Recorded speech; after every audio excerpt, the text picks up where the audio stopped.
Buenas tardes, Lee. Lo del niño era broma, ustedes no se preocupen.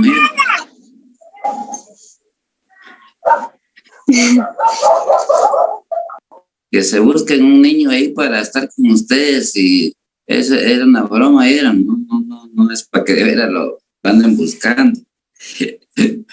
Bueno, buenas tardes a todos y cada uno de ustedes. Como siempre, dándoles la cordial bienvenida, vamos a dar inicio a nuestra sesión de trabajo. Ya prácticamente en esta última semana, previo a que nos vayamos a un merecido descanso, algunos, otros a hacer penitencia y por supuesto todos a poner en orden para regresar después de la Semana Santa con toda la actitud. En tanto eso sucede, vamos a continuar directamente con nuestra sesión de trabajo y hoy vamos a empezar directamente con las figuras de las negociaciones ilícitas, que aparecen particularmente en el artículo 449, que es lo relativo a la concusión. Ahí vamos a dar inicio. Vamos a proseguir con el tráfico de influencias, con el fraude, con el cobro ilegal de comisiones y las exacciones ilegales, el cobro indebido. Esos serían los últimos delitos que atentan contra la administración pública y particularmente cometidos por funcionarios o empleados públicos. Entrando en materia, vamos entonces a hablar ya de la figura de la concusión. Dice, cometen el delito de concusión. Fíjense que aquí el sujeto activo está bien determinado, el funcionario o empleado público, que directa o indirectamente o por actos simulados, que de manera directa e indirecta o por actos simulados, se interesara en cualquier contrato u operación en que intervenga por razón de su cargo. En este caso podríamos poner como ejemplo el caso de un juez.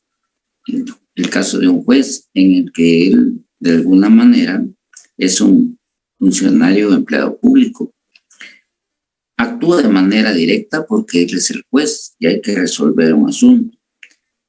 Dice, se interesar en cualquier contrato u operación en que intervenga. Si asumimos de que es un juez el que tenga que establecer directamente la decisión de tal cosa, por supuesto que se va a poner de acuerdo en el peor de los casos. Esa es básicamente la idea de la concusión, ponerse de acuerdo, ¿ya? Para resolver en una determinada dirección o sentido. Y por supuesto en donde él pueda encontrar algún beneficio. Entonces, tal y como lo podemos observar, también podría suceder cuando se da una licitación pública, por ejemplo, para la adjudicación de un contrato. Asumiendo que sea, por ejemplo, el Ministerio de Comunicaciones, Transportes y Obras Públicas, se va a hacer un tramo carretero, por ejemplo, no importa el tamaño, lo que importa es que se va a realizar un contrato, ¿ya? Y en todo caso, el funcionario o empleado público que debe adjudicar se interesa. Y obviamente, pues, al realizar el respectivo acto de licitación, se lo adjudica a determinada persona o a determinada empresa. Entonces aquí, evidentemente, hubo un acuerdo previo. Tanto así que en muchos de los casos se establece básicamente una forma muy especial de trabajar. En la misma junta licitadora ya se hace el acuerdo para que en todo caso se pueda dirigir hacia un determinado oferente. Pero también puede pasar, digamos, de que se establezcan bases directamente en cuanto a que solo la empresa suya puede cumplir, ¿ya? Entonces ahí automáticamente las otros oferentes, aunque quieran, simplemente no van a poder hacerlo, no van a poder ser adjudicadas porque no cumplieron con los las especificaciones que requirió directamente el evento. Entonces, ahí el interés. Dice, esta disposición es aplicable a los árbitros, peritos, contadores, tutores, albaceas y síndicos con respecto a las funciones que como tales desempeñan. Entonces, la misma actitud se ponen de acuerdo, en este caso las partes, para que en todo caso se resuelva en un caso. El funcionario o empleado público vuelve otra vez a ser el sujeto activo, que con propósito de lucro, aquí está lo que estábamos hablando, interponga su influencia para obtener una resolución de cualquier autoridad o dictamen que debe pronunciarse ante la vida. Entonces aquí igualmente, como había dicho, lo importante es ponerse de acuerdo. Aquí con la variante o con la agravante de que se recibe un beneficio económico, que es del ánimo de lucro. La conclusión en términos concretos tiene entonces su asidero en este artículo 449 y tiene como elementos propios en este sentido los materiales siguientes. A, que el sujeto activo se interese en cualquier contrato u operación en que intervenga por razón de su cargo. ¿Ya? B, dicho interés puede manifestarse directa o indirectamente o por actos simulados. ¿Ya?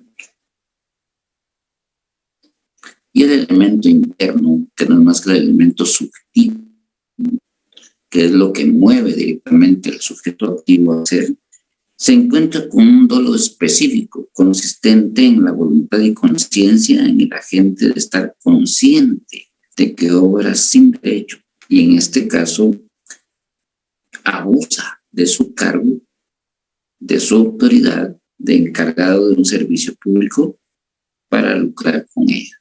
Entonces aquí encontramos básicamente los tres elementos directamente de este delito. Por eso es que algunas veces uno dice, pero ¿por qué el caso va en esta dirección? Si yo tengo razón, ya hay acuerdo entre las partes, ¿vale? Ya hay un acuerdo directamente entre el juez, por ejemplo, y una de las partes, ¿vale? Evidentemente que aquí hay mucha tela que cortar, pero existe evidentemente un interés particular en ese sentido. A mí me acaba de pasar justamente en un caso que llevé en la ciudad de Escuintla. Había, en el 2004 se llevó a cabo un juicio sumario de desocupación y finalmente 30 y pico de años después inician el desalojo. En la sentencia claramente decía en su momento de que debía expulsarse al señor fulano tal, pero en el inmueble también estaban dos personas jurídicas más y finalmente solamente es expulsado a la persona X, pero pretendieron expulsar directamente a los otros que estaban ahí. La ley establece de que afecta a los terceros que en este caso pudieron haber estado en el inmueble. Pero el 152 de la Ley de Organismo Judicial habla de que debe haber inafectabilidad para terceros, es decir, porque no estuvieron en el juicio principal. A sabiendas de eso... ¿Qué te mandó la mamá de Dama? Dígale a la mamá de Dama que por culpa de ella va a perder, así es que cállese, por favor. Claudia. Bueno, entonces resulta de que al final aparece básicamente la orden judicial de desalojo, a pesar de que la sentencia del juicio principal no lo decía. ¿A qué podemos nosotros atribuir? Pues a una simple conclusión. Hubo acuerdo entre las partes, que el juez fallara. Bien, ahora miremos el 449 bis, que es el tráfico de influencias. Este delito en particular, si ustedes se dan cuenta, aparece adicionado al artículo 449. Dice, comete delito de tráfico de influencias la persona, o sea, que aquí puede ser cualquiera, por sí misma o por interpósita persona, o sea, de manera directa o por medio de otro, o actuando como intermediario, influya en un funcionario empleado público, prevaliéndose para de ello de su jerarquía, posición, amistad o cualquier otro vínculo personal. ¿Cuál es la idea? Tener un beneficio indebido. Para sí.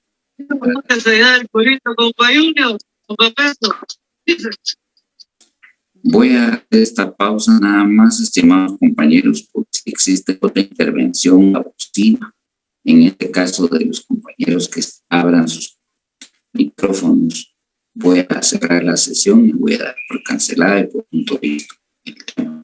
Así que yo creo que también vale la pena que ustedes en términos generales asuman su responsabilidad de recibir una clase formal, seria y sobre todo sin interrupciones.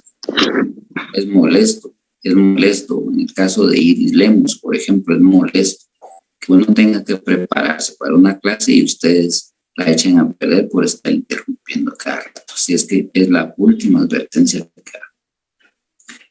Decía que en el tráfico de influencias se comete este delito porque la persona, o sea, cualquiera que sea por sí o por interpuesta persona, actuando como intermediario, influye en un funcionario empleado público, prevaliéndose de ello de su jerarquía, posición, amistad o cualquier otro vínculo personal para obtener un beneficio indebido, para sí o para tercera persona.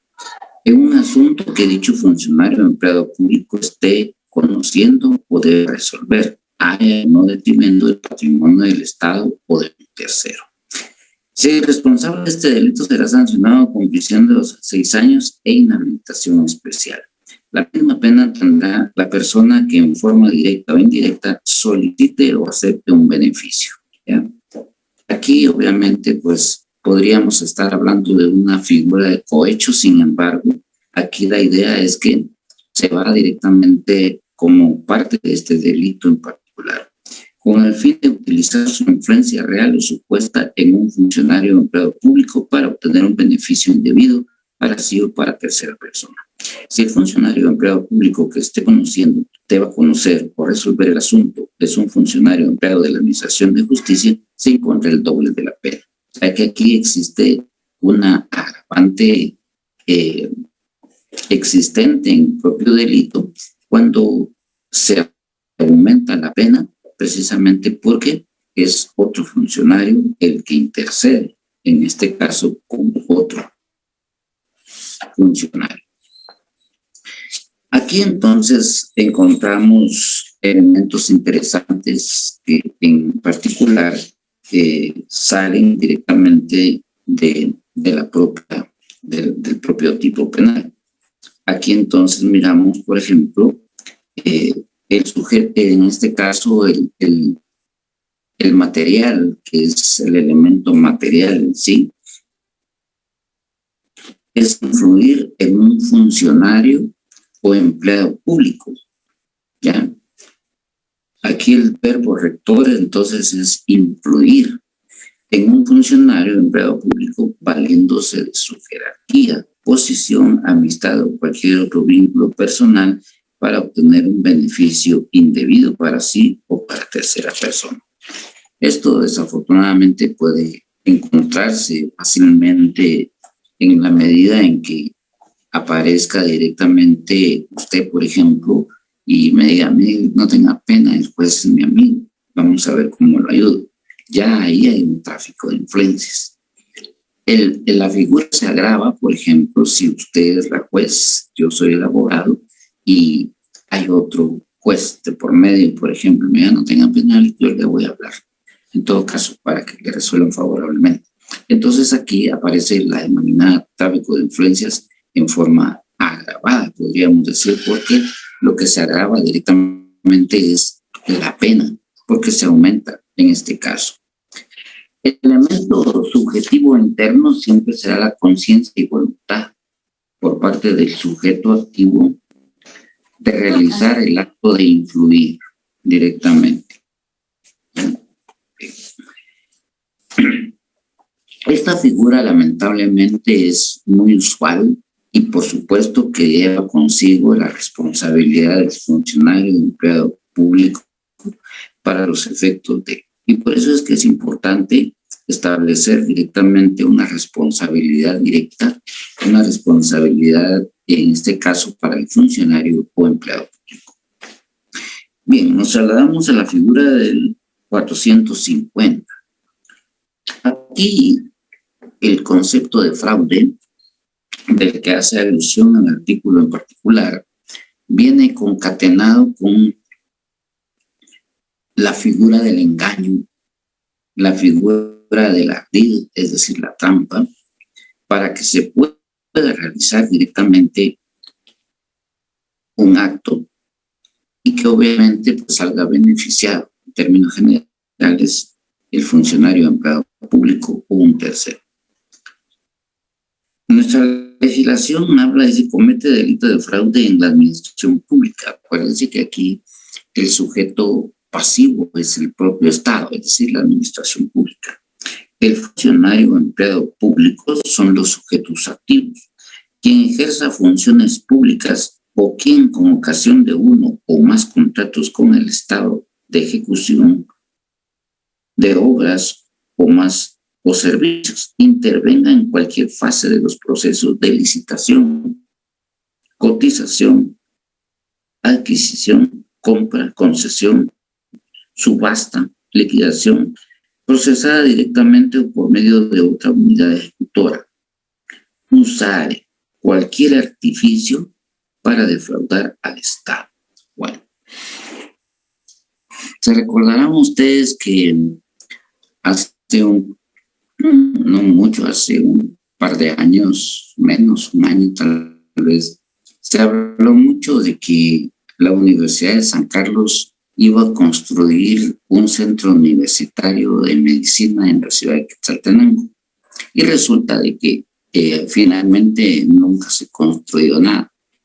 Cuando se estableció directamente la intervención de la CICIG en la universidad, salió a relucir evidentemente de que el exrector, en este caso, había contratado a una empresa para que construyera ese centro universitario de medicina en Quetzaltenango y que por supuesto nunca se hizo. Sin embargo, hubo una erogación de 150 millones de quetzales. Resulta de que al final, con la denuncia de la CICIG, se lleva directamente al Ministerio Público y a tribunales este hecho, que al final de cuentas es un hecho que llora sangre porque robarle el dinero, o sea, apropiarse del dinero del Estado ya es algo que duele, pero más aún cuando es de nuestra propia casa de estudios. Y aquí entonces se acusa al ex rector de ser el interesado y particularmente se descubre de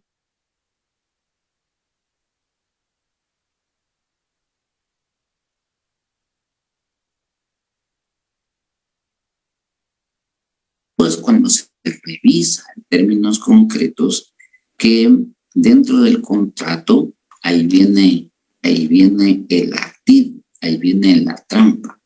Se estableció una cláusula en donde en caso de incumplimiento se iba al arbitraje. El asunto es viable desde el punto de vista mercantil, desde el punto de vista del negocio jurídico. O sea, se prevé que pueda haber una falta de cumplimiento y ante la posibilidad de que esto pase y de que se pierda el dinero, pues evidentemente se establece esta cláusula, pero también se establecen algunas garantías, como las fianzas de cumplimiento, por ejemplo. Sin embargo, cuando se revisa los hechos, se nota que ni siquiera la piedra inaugural hicieron, ¿me entienden? O sea, todo fue un engaño. Hacer la simulación del contrato. Al final de cuentas eso pasó. Se hizo el contrato, pero fue un contrato que solo sirvió de ardid, de engaño, de trampa. ¿Por qué? Porque ni siquiera se inauguró ni siquiera el edificio, mucho menos se compraron los materiales y peor aún, ni siquiera se concretó la construcción. Y pues al final de cuentas, cuando vienen y llaman a declarar al dueño de la empresa, dice, bueno, mira, a mí me hablaron y la obra valía 20 millones, me dieron a mí el dinero, ante el problema yo mejor lo devuelvo. Entonces, ¿qué más prueba podía haber existido de que el contrato solamente fue una especie de artigo, una especie de engaño, de trampa? Ya una especie de trampa, ¿para qué? Para afectar a la administración pública. En este caso, aunque se hable de una institución autónoma, de todas maneras el dinero que recibe la universidad es del Estado de Guatemala. Entonces aparece evidentemente la figura del fraude. Aquí obviamente pues se estableció directamente un artificio para defraudar al Estado. Y claro, esta figura del arbitraje solamente constituyó un fraude de ley. Es decir, se utilizó a la hora de que reventara el clavo desde el punto de vista penal. Y claro está, ahí no puede darse otra solución más que tipificar y llevar a proceso por el delito de fraude. Se desvía la atención, obviamente, de esto a través de una típica conclusión, es decir, un acuerdo entre las partes y obviamente la posibilidad de que se resolviera atendiendo a la vista, haciéndose a la vista ahora de un acto que era evidente. La idea era defraudar económicamente a la universidad, es decir, a la administración pública, a través obviamente de la simulación directamente de un contrato. Las cosas no pasaron en otra situación, sino que se llevó como una forma de incumplimiento de contrato, que es una cuestión eminentemente civil. Pero la esencia, en todo caso, de ese hecho es un típico delito de fraude. Quien no lo quiera ver así, definitivamente o tiene interés o simplemente hay una confusión para los efectos de. Aquí, como estamos desde el punto de vista científico analizando estas figuras, pues entendemos básicamente de que sí está funcionando en esa forma. Bien, vamos a encontrar el 450 bis que habla del cobro ilegal de comisiones. Se comete delito de cobro ilegal de comisiones el funcionario o empleado público que solicite, gestione o reciba de manera directa. Fíjense que aquí no es una dádiva, no es un regalo, sino una comisión, ¿ya? Y esa comisión se traduce directamente en algo económico particularmente. Sin embargo, aquí habla de que sea una comisión, retribución económica, pago, promesa o cualquier tipo de beneficio, ¿ya?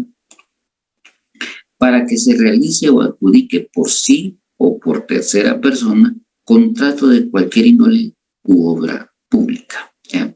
Entonces, el responsable de este delito será sancionado con prisión de 5 a 10 años y multa de 50,000 a 500,000 quetzales e inhabilitación especial. Si ustedes se dan cuenta aquí, entonces, la figura en términos generales es porque el funcionario o empleado público solicita, gestiona o reciba de manera directa comisión. En este caso, retribución económica, pago, promesa o cualquier tipo de beneficio. Entonces, el hecho, por ejemplo, de que se genere como muy normal, digamos, en las instituciones del Estado, especialmente, voy a señalar concretamente tal vez el Ministerio de Comunicaciones Públicas, donde se debe adjudicar una obra. Entonces, en términos generales, aquí pueden haber prácticamente una confusión a través de un tráfico de influencias para defraudar al Estado y hacer un cobro legal. Imagínense cómo funcionaría en este caso como un concurso de delitos particularmente.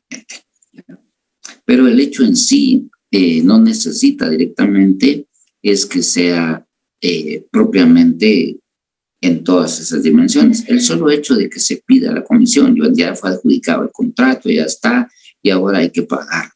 resulta de que se necesita, digamos, pues lo que necesita todo el mundo, su dinero cuando ya hizo usted su trabajo. Sin embargo, no le pagan, sino que le piden una comisión. Por eso es que se habla de un cobro ilegal en este caso. Por supuesto que el sujeto pasivo en todo caso siempre será el Estado o la administración pública, ¿ya? Pero el sujeto activo es el funcionario o empleado público. En todo caso, acuérdense, tiene una responsabilidad personal de conformidad con el artículo 38 del Código Penal. Aparece la exacción ilegal. Comete delito de exacción ilegal el funcionario o empleado público. No perdamos de vista que aquí el sujeto activo lo es el funcionario o empleado público, que exigiere. Fíjense que aquí ya no está solicitando, ya no está pidiendo, está exigiendo, ya, impuesto, contribución, tasa o arbitrio ilegal o mayor de lo que corresponda. Entonces aquí la exacción ilegal es precisamente porque el funcionario empleado público exige un impuesto que no existe, contribución, tasa o arbitrio ilegal o mayores de los que corresponda. O sea, está haciendo un cobro excesivamente grande. El responsable de este delito será sancionado con prisión de 1 a 3 años y multa de 1,000 a 25,000 quetzales e inhabilitación especial. Si ustedes se van dando cuenta poco a poco aquí, lo que vamos descubriendo es que es el Estado, en términos generales, siempre el que resulta como sujeto activo por el mal proceder de sus propios funcionarios o empleados. Cobro indebido. 452. Comete el delito de cobro indebido el funcionario o empleado público que autorice recibos o comprobantes ficticios, alterados o injustificados o quien los cobra. Hace unos años se descubrió directamente en el Parque Nacional de Tikal que se estaba cobrando por entrar al parque. Esto no es nada nuevo. O sea, el propio Estado lo ha impuesto como tal. Un impuesto para los nacionales, o sea, un cobro, mejor dicho, para los nacionales y un cobro también para los extranjeros. El asunto es que cuando uno ingresaba o ingresa actualmente, digamos, al parque como tal, le dan un recibo y ese recibo tiene un sello y evidentemente pues está autorizado por la Contraloría General de Cuentas. Quiere decir que todo el dinero que entra ahí, pues en teoría va al Estado debidamente fiscalizado por la Contraloría General de Cuentas, que es encargada para tal. El asunto es que se descubrió que el director del Parque Nacional de Tikal, pues no extendía recibos de la Contraloría General de Cuentas, sino que lo que hacía es que él mandó a hacer sus propios recibos. Y obviamente él extendía esos recibos y por supuesto se quedaba con ese dinero. Entonces ahí lo que nosotros observamos es que hay un cobro indebido. Por eso dice el funcionario público que autorice recibos o comprobantes ficticios. Él obviamente mandó a hacer sus recibos y les puso su sello, etcétera, para los efectos pero se quedaba con el dinero. Bien, si lo observamos hasta aquí, entonces tenemos básicamente estos delitos que en términos generales, repito, pues son evidentemente en atención a vulnerar el bien jurídico tutelado que es la administración pública. Retrotrayéndome entonces ya a los elementos que integran estos delitos, pongan atención, vamos a encontrar entonces en la figura del fraude los elementos y sujetos en términos generales, ¿ya? El elemento material, particularmente en la figura del fraude, habla de que puede deducirse, ¿ya? Sobre todo, ¿ya? De que se trata de un delito doloso, ¿ya? Es decir, intencional, ¿ya? En primer lugar, evidentemente se produce el hecho material porque existe la intervención de un funcionario empleado público, ¿ya? Y que intervenga con el contratista, ¿ya? De común acuerdo. Debe realizar, ese es el otro elemento material, algún artificio, ardid, ¿ya? Una trampa, con el propósito de defraudar al Estado, ¿ya?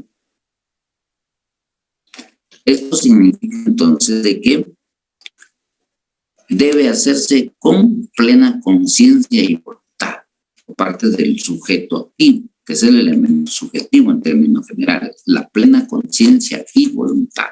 En este caso, ¿de qué? De realizar un acto que permita, en este caso,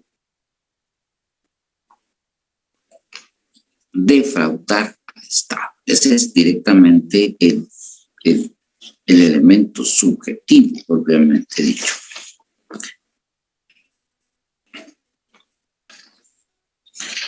Vamos a ir observando entonces en términos concretos cómo aparecen los elementos materiales, ¿ya? En el caso directamente del cobro ilegal de comisiones, el elemento material u objetivo lo extraemos de la propia definición. El primer elemento es una acción que realiza el sujeto activo que se refiere a solicitar, gestionar o recibir directamente una comisión, una retribución económica, un pago, una promesa o cualquier otro tipo de beneficio. ¿Ya? El otro elemento es que sea con el objeto de que se realice por el funcionario u otra persona un contrato de cualquier naturaleza o una obra pública cualquiera, ¿ya? El elemento subjetivo en este delito es un dolo específico. Siempre es la conciencia y voluntad de parte del sujeto activo de que mediante la comisión, la retribución, promesa u otro beneficio previamente establecidos, fíjense, previamente establecidos, ya hubo un acuerdo, se realice o adjudique el contrato u obra pública. O sea que aquí, en términos generales, la idea es que se garantice para el funcionario, el empleado público, su comisión y que él la cobre, obviamente de manera ilegal, ¿ya? Esto definitivamente es un tema bastante controversial que en términos generales podemos reducir, en otras palabras, en actos de corrupción, ¿ya?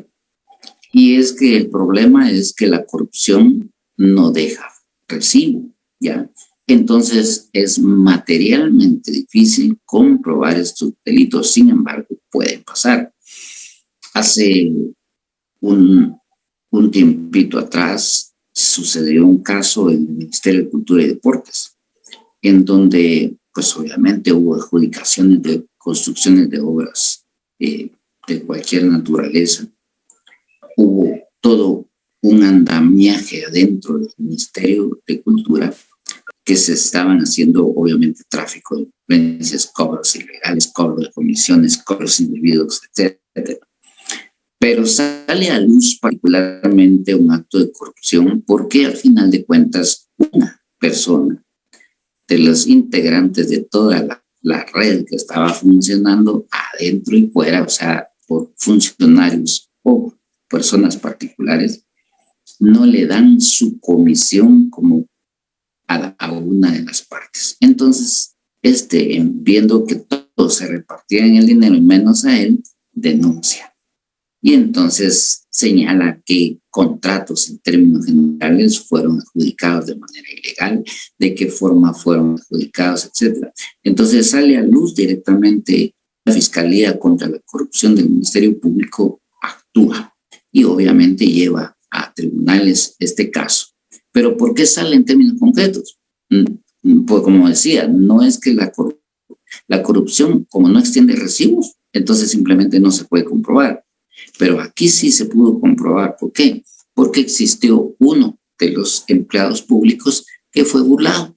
En este caso no le dieron su comisión y seguramente había participado en todo esto también de manera conjunta.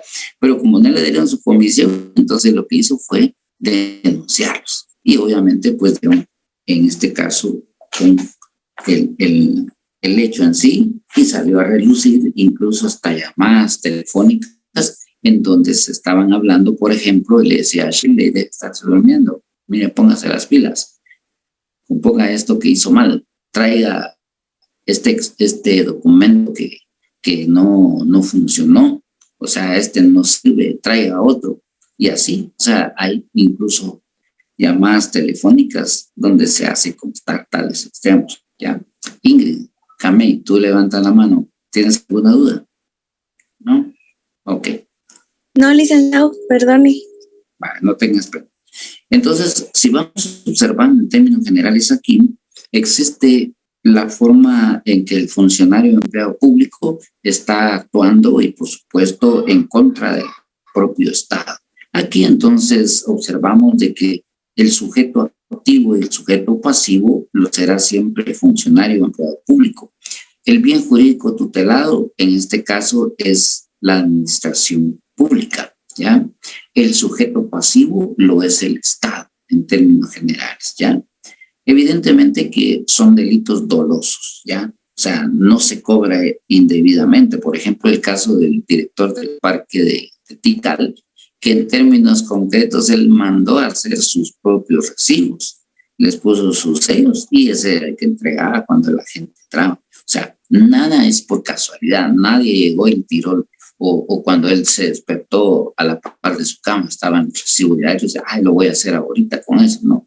Él intencionalmente fue con una empresa, una imprenta en términos generales, hizo sus recibos, le puso sus sellos, obviamente los sellos del parque que son sellos oficiales, y en términos generales cuando usted entraba, pagaba y miraba el recibo. Mucho lo que hacemos con esos recibos es que los rompemos, digamos, porque relativamente no nos interesa meterlos dentro de nuestras declaraciones de pago. Pero a él sí, en este caso, entre menos lo usaran para poder en todo caso demostrar, pues era evidentemente que él lo que estaba haciendo era un cobro indebido en este caso.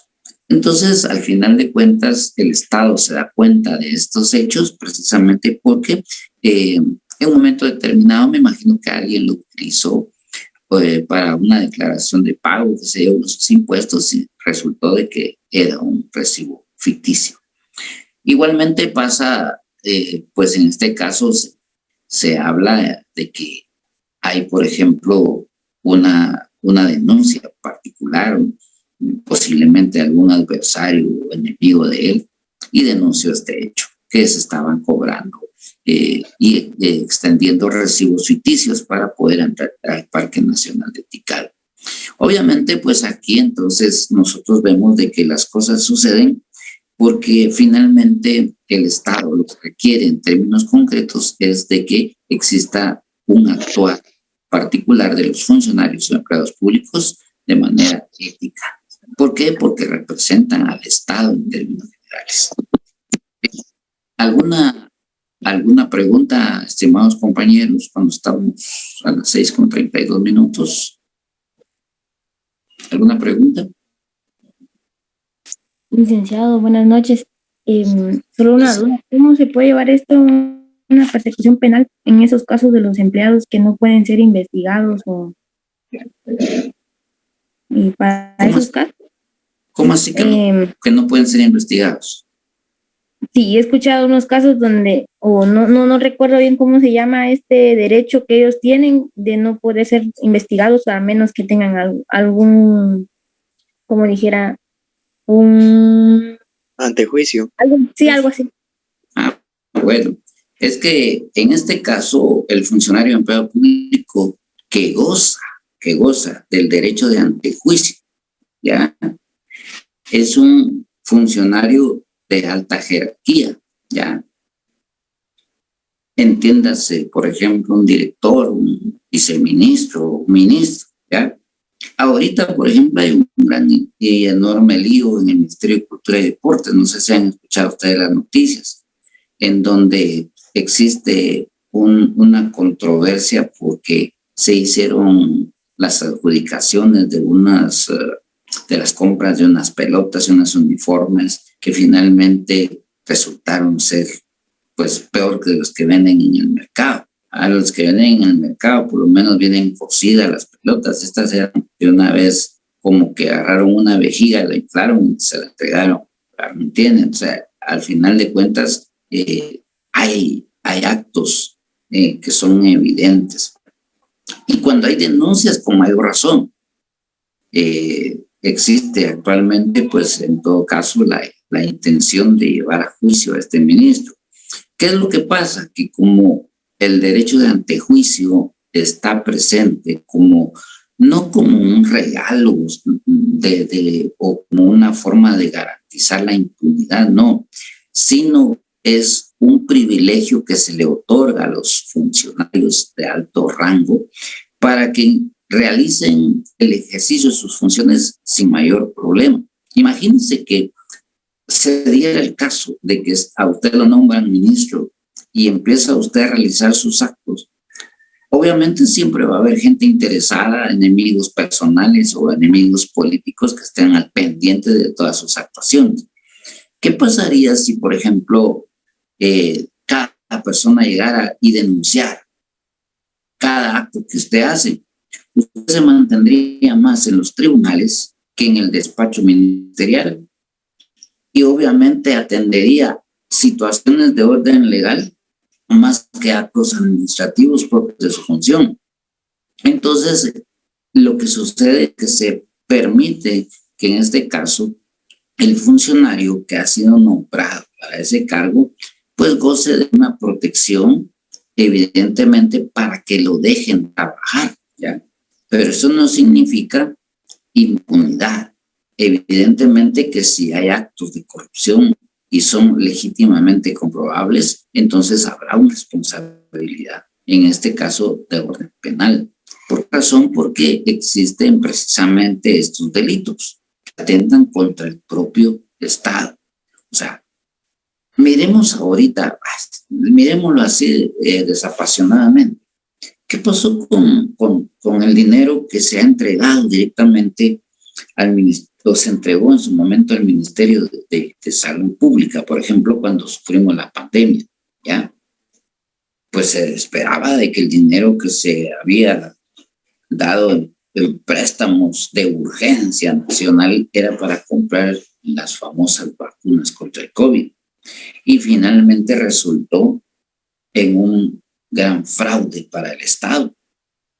Las vacunas nunca llegaron.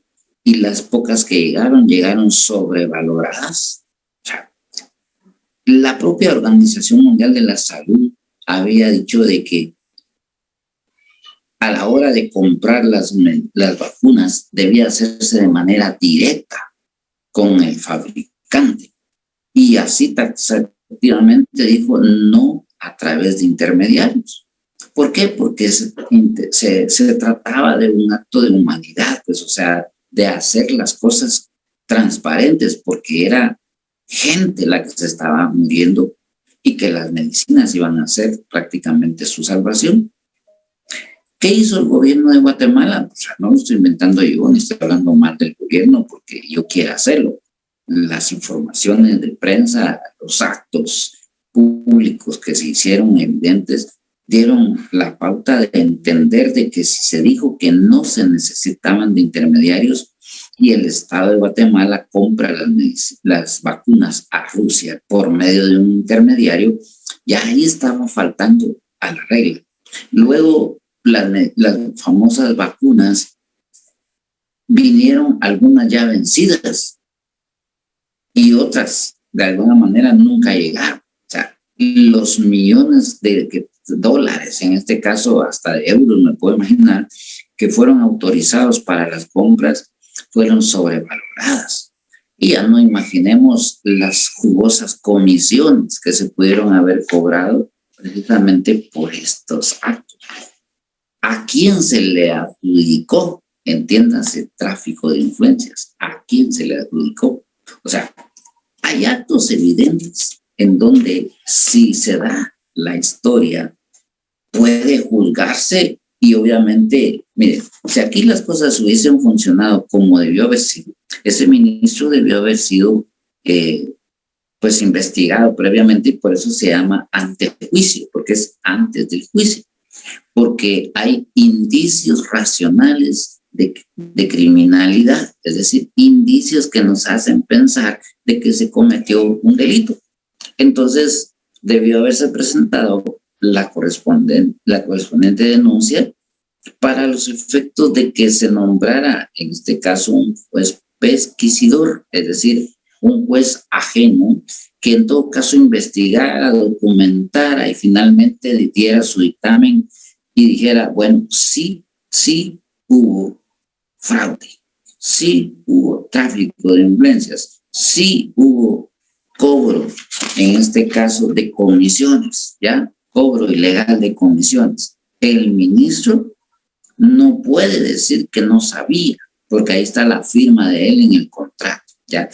Entonces, recomiendo que se le levante el antejuicio y que sea procesado como un ciudadano común, ¿ya? Y por supuesto que hubiese sido llevado a tribunales con todas las pruebas habidas y por haber y con su derecho de defensa, pero finalmente condenado. Ahí estuviera condenado el ministro. Sin embargo, pregúntese usted por qué el Estado de Derecho no funcionó. Obviamente, para nadie es un secreto que en nuestros dorados tiempos es tierra fértil para la corrupción. Entonces, finalmente, ¿qué podemos esperar directamente de actos de esta naturaleza cuando el Estado mismo no funciona? Entonces, estamos hablando de un Estado fallido, de un Estado que no funciona, ¿ya? A diferencia de otros lugares como Filipinas, por ejemplo, China, que cuando un funcionario público, por ejemplo, en China se dio un caso en donde un director de una oficina de salud autorizó el uso de un producto para una pasta dental, ¿ya? Y entonces, finalmente, ¿qué pasa? Se descubre que ese producto no era de la calidad que exigía para hacer una pasta dental y que producía, en este caso, problemas en las encías, problemas en la dentadura y finalmente era un producto dañino para la salud del consumidor final, que eran los propios chinos. Cuando se descubre que el director da su visto bueno para ese uso de ese producto para la elaboración de la pasta dental, entonces resulta que sin mayor juicio más que el moral, es llevado al paredón de fusilamiento y de una vez lo mata. Vaya usted a ver si eso podría pasar aquí en Guatemala. Vaya usted a ver si en China volvieron otra vez el director que llegó en lugar de ese otro a autorizar un producto que no era con garantía de calidad. O sea, si lo vemos, el Estado mismo es el que al final de cuentas pone las pausas para que sus propios funcionarios o empleados públicos actúen bien, ¿ya? Hace años hubo un famoso eslogan de un candidato que fue después presidente, decía, no miento, no robo. Y vaya a ver usted cuántos robos se hicieron en la administración. Sin embargo, él pregonaba, decía, no miento, no robo, no abuso. ¿Y cuántos abusos de autoridad se dieron en función de detenciones ilegales, ejecuciones extrajudiciales, etcétera? O sea, el propio Estado pone las reglas. Y si realmente se cumplieran, dígame una cosa, usted podría recibir un cargo en donde va a ganar 10,000 quetzales y servir públicamente, ¿ya?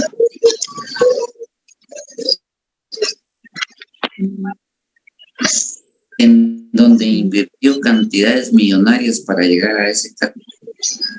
Porque entonces aquí en Guatemala los ciudadanos honrados y honestos no pueden ocupar los cargos? Miren las elecciones actuales, los mismos están otra vez tratando de elegirse, porque y en los principales puestos donde están seguros que van a llegar. Pero ¿cuánto vale una diputación, por ejemplo, por una casilla en primer lugar? Le piden a usted millones y millones de quetzales. O sea, 10,000 quetzales. Evidentemente que no. Entonces, ¿en dónde va a estar el negocio? En los actos de corrupción. Tal y como lo prometí, lamentablemente Jocelyn nos saca de la transmisión. Al final de cuentas, si no es así, no vamos a aprender a estar como gente civilizada. 6:45 de la tarde, damos por concluida nuestra sesión. Nos vemos en la próxima. Saquen a Jocelyn mejor. Así es que les deseo una buena tarde. Nos vemos en la próxima sesión. Gracias y mil disculpas. Gracias, licenciado, mil disculpas. Gracias, doctor, perdón. Gracias, licenciado, disculpa. Yo sé que de una vez.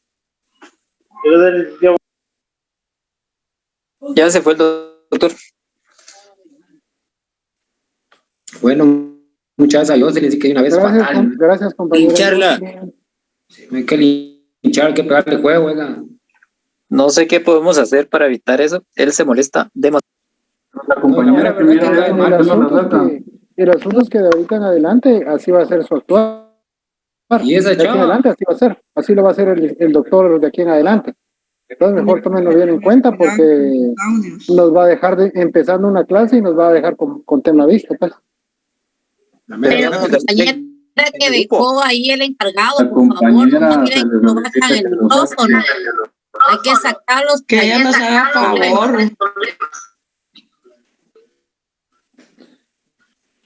Ahí está la encargada, pero no se va. Sí. Me imagino porque el doctor tomó otra decisión.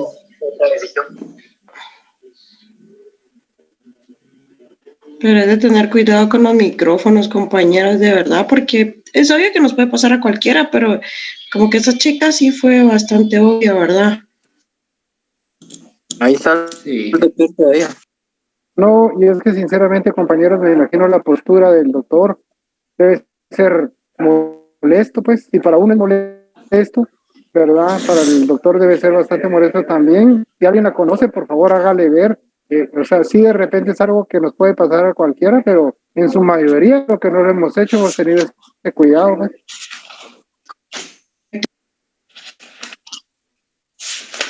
Perdidos al final vamos a ser todos. Exacto, solo tomen en cuenta porque de acá en adelante, empezando la clase, y puede ser que el doctor dé el punto de vista. Por favor, Y alguien se recuerda el nombre de la compañía, el doctor le dio permisos para que pudiera mutear.